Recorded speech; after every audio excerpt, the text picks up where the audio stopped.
अब चला? चलो, किसे कहते हैं कोणीय संवेग, किसे कहते हैं इसका मात्रक और विमा सूत्र लिखो, ठीक है ना, यही है। किसे कहते हैं संवेग, किसे कहते हैं, तो इसने परिभाषा बताई थी द्रव्यमान और वेग के गुणनफल। अच्छा, वेग किसे कहते हैं? फिर मैं पूछूं रेखी वेग किसे कहते हैं? वेरी गुड, रेखीय विस्थापन की दर को, ऐसे कोणीय विस्थापन की दर को कोणीय वेग कहते हैं। अब जैसे आप लोगों ने बहुत सारे इसके उदाहरण देखे होंगे कोणीय संवेग के। आप लोगों ने ओलंपियाड गेम देखा होगा या अपने गोताखोर को देखा जो ऊपर से छलांग लगा के पानी में कूदता है, तो वो कूदता है तो क्या करता है, वो ओलंपिक गेम में जो जितनी ज़्यादा बार कलाएँ खाता है, मतलब जितने वो गुलांटियाँ लगाता है, उसको उतने ही ज़्यादा पॉइंट मिलते हैं। तो जैसे मेरे जितना लंबा आदमी होगा तो कितनी 1 या 2 लगा सकता है, और छोटा सा आदमी हो जाए, मतलब वो अपने आप को बिल्कुल सिकोड़ लेगा, तो कितनी ज़्यादा से ज़्यादा कलाएँ खा सकता है। समझ में आ रहा ना? तो उसका कारण क्या है कि उसका जो द्रव्यमान केंद्र है उससे उसकी दूरी का क्या हो जाएगा, कम हो जाएगा, ठीक है। तो सबसे पहले अपन कोणीय संवेग की परिभाषा को समझेंगे, उसके बाद आगे हल करेंगे। तो देखो इसका आंसर क्या है, आंसर लिखेंगे रेखीय संवेग का, किसका? रेखीय संवेग। संवेग शब्द तो आता नहीं समझ में आपको, और अभी हाल अपन ने रेखी बात करी है, सीधी रेखा में जो चलता है ना। रेखीय संवेग का घूर्णन अक्ष किसके प्रति? घूर्णन अक्ष के परितः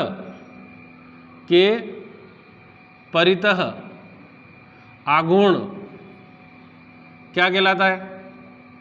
आघूर्ण कोणीय संवेग कहलाता है। कोणीय संवेग कहलाता है, ठीक है, कोणीय संवेग कहलाता है। इसे काय से दर्शाते हैं अपन? एल, कैपिटल एल द्वारा दर्शाया जाता है, एल द्वारा दर्शाया जाता है, दर्शाया जाता है।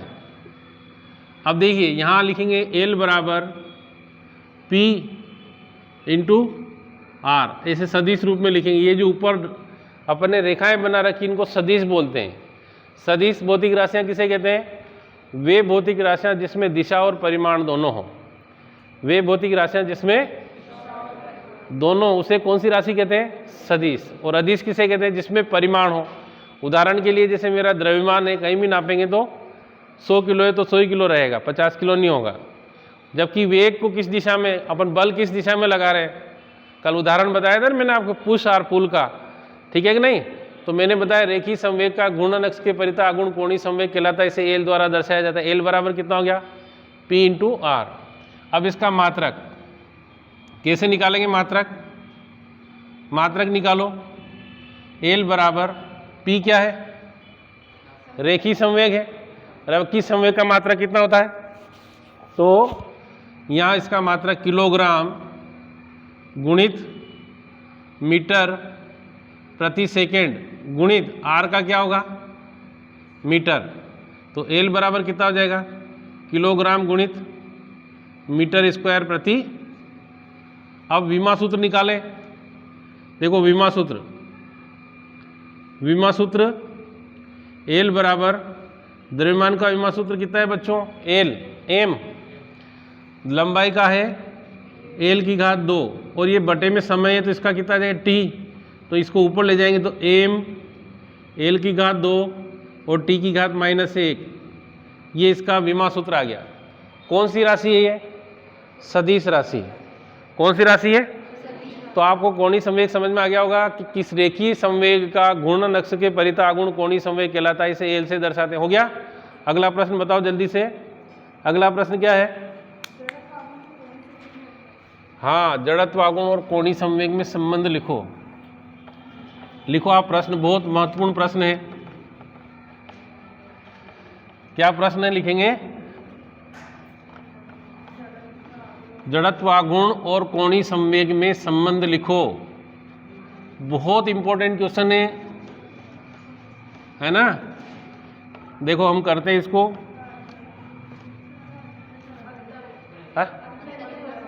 अंतर है संबंध है? संबंध लिखो, ऐसा लिखो, संबंध लिखो, या सिद्ध करो कि एल बराबर आई ओमेगा, सिद्ध करो कि एल बराबर कितना है? एल क्या है जहां? कोणीय संवेग। आई क्या है? और ओमेगा क्या है?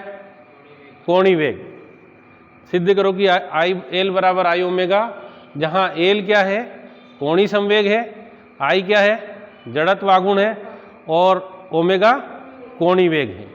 तो बच्चों अपन वापस चित्र बनाएं, कल जैसा बनाया था। एक ऐसा कोई पिंड है ये जो इस अक्ष के परितः, देखो एक्स ओ एक्स डैश लिखा हुआ है, के परितः क्या कर रहा है? घूर्णन गति कर रहा है। यह पिंड कई छोटे छोटे कणों से मिलकर बना है। मान लीजिए इसका द्रव्यमान कितना है? m1, इसकी दूरी कितनी? r1, इसका द्रव्यमान कितना है? m2, इसका दूरी कितनी है? r2, यहाँ से इसका द्रव्यमान m3, और इसकी दूरी कितनी? अगर इसका वेग कहेंगे तो वेग कितना है? v1, इसका कितना है? और इसका देखो, इसका v3 है, इसका v1 है, और इसका v2 है। ठीक है ना? बनाओ। और यह एक समान कोणीय वेग ओमेगा से क्या कर रहा है? गुणन गति कर रहा है। लिखें आप अपनी कॉपी में, ऐसा जल्दी से बना लें। अब इसकी थ्योरी लिखें। माना कोई पिंड, देखो माना कोई पिंड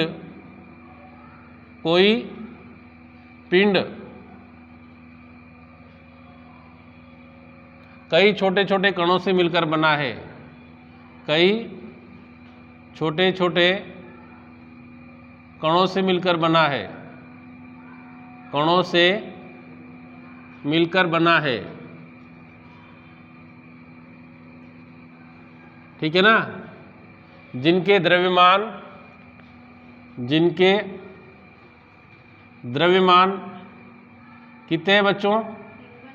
m1 m2 m3 dash dash dash है, तथा इनकी घूर्णन अक्ष से दूरियां तथा इनकी घूर्णन अक्ष से दूरियां कितनी है? r1 r2 r3 dash dash है, तथा इनके रेखीय वेग, ऐसा लिखो, तथा इनके रेखीय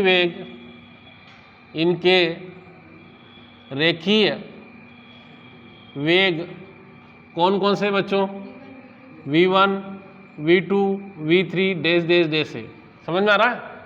अरे समझ में आ रहा है सबको? बढ़िया। फिर लिखेंगे तब पिंड, किसी एक पिंड का, किसी एक कण का, किसी एक कण का, या किसी एक कण, है ना, कण का अक्ष के परितः कोणीय संवेग कितना आएगा बच्चों? देखिए हमने पढ़ा एल बराबर कितना होता है? P into R. अरे पढ़ा था ना अभी यार, एल बराबर कितना? ये पढ़ रखा आप लोगों ने। अब नीचे से लिखेंगे प्रथम कण का कोणीय संवेग। प्रथम कण का कोणीय संवेग कितना आएगा? है L1 बराबर, यहाँ लिखेंगे P1 R1 आएगा ऐसा। फिर दूसरे कण का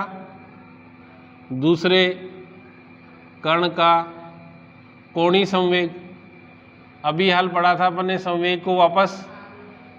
L2 बराबर कितना आ जाएगा बच्चों? P2 R2। इसी प्रकार तीसरे का निकालेंगे तो कितना आ जाएगा? तीसरे कण का कोणीय संवेग, बोलो। Very good. L3 बराबर P3 R3। ठीक समझ में आ रहा? ऐसे बहुत सारे कण हैं इसमें, हमने तो 3 ही लिए। ऐसे अगर अपन किसी को भी, स्पेन को ही देख लें, इसमें कितने सारे कण मिले होंगे? ऐसे कई सारे हैं। तो इस प्रकार लिखेंगे, इस प्रकार संपूर्ण, क्या लिखेंगे, संपूर्ण पिंड का कुल कोणीय संवेग कुल कोणीय संवेग कैसा आ जाएगा, यहाँ लिखेंगे L बराबर L1 plus L2 plus L3 plus, ऐसे चलते ही जाएंगे, समझ में आ रहा है ना। अब क्या लिखें, L बराबर, इनके मान रख दें, कितना गया, P1 R1 plus P2 R2 plus P3 R3, ऐसे चलते ही जाएंगे। सबको समझ में आ रहा है ना कि नहीं आ रहा है। हाँ, आप लोगों ने भी हल बताया था, संवेग P बराबर कितना होता है, आप लोगों ने पढ़ा है ना, P बराबर mv होता है ऐसा। तो यहाँ देखो सबके वेग भी अलग अलग है, द्रव्यमान भी अलग है, तो क्या लिख देंगे, P1 है ना। तो यहाँ देखिए L बराबर, इसका मान रखेंगे तो कितना है, m1 v1 r1 plus m2 v2 r2 plus m3 v3 r3, ऐसे चलते ही जाएंगे। सबको समझ में आ रहा है यहाँ तक कि नहीं आ रहा है, आ रहा है। अब देखिए हमने कोणीय वेग और रेखीय वेग में संबंध पढ़ा था, कोणीय वेग और रेखीय वेग के संबंध से, रेखीय वेग के संबंध से क्या संबंध है, हमने पढ़ा था v बराबर r ओमेगा। क्या होता है v बराबर कितना होता है, इधर देखें आप, v बराबर कितना है। अब यहां से हमको देखना है, ये v तो अलग है, सब कोणों के लिए अलग अलग वेग है, त्रिज्या भी कैसी है, अलग अलग है, परंतु इनका कोणीय वेग एक समान है। अपन ने लिखा थ्योरी में, एक समान कोणीय वेग से, क्या लिखा है, तो ये तो चेंज नहीं होगा। कौन कौन होंगे, v1 और r1, तो v1 की जगह r1 ओमेगा हो जाएगा, v2 की जगह r2 ओमेगा, और v3 की जगह, तो ये मान यहाँ रख देंगे, तो L बराबर कितना आ जाएगा, देखो L बराबर यहाँ लिखेंगे m1 v1 की जगह कितना लिख देंगे, r1 ओमेगा और r1 plus m2 r2 omega और r2 plus m3 r3 omega और r3, ऐसे अपन फिर वापस चलते जाएंगे। अब गुणा कर लें तो अपने पास आ जाएगा L बराबर m1 r1 square omega plus m2 r2 square omega plus m3 r3 square omega. आया ना समझ में ऐसा, अरे समझ में आया कि नहीं, देखिए सबका गुणा हो गया। अब L बराबर कितना हो जाएगा, बोले यहाँ से ओमेगा कॉमन ले लें, अंदर कितना बच गया, m1 r1 square plus m2 r2 square plus m3 r3 square plus, ऐसे चलते जाएंगे। तो L बराबर कितना आ जाएगा, ओमेगा, इसको अपन ने कल लिखना सिखाया था मैंने, क्या लिख देंगे, सिग्मा mr स्क्वायर, अरे बताया था ना कल। और कल सिग्मा mr को क्या बोला था अपन ने, सिग्मा mr स्क्वायर बराबर कितना होता है, जड़त्वागुण I होता है। तो L बराबर कितना हो गया, ओमेगा I। यही किस किस में, कोणीय संवेग और जड़त्वागुण में संबंध है। क्या लिखेंगे, यही कोणीय संवेग और जड़त्वागुण में संबंध है। सबको बहुत अच्छे से समझ में आया होगा। अरे प्रश्न समझ में आया सबको, बढ़िया कि नहीं आया, बढ़िया समझ में आ रहा है। क्या लिखेंगे, यही कोणीय संवेग और जड़त्वागुण में संबंध है। तो मैंने आपको कोणीय संवेग पढ़ाया और कोणीय संवेग और जड़त्वागुण में संबंध पढ़ा। अगला बताएं, अगला प्रश्न,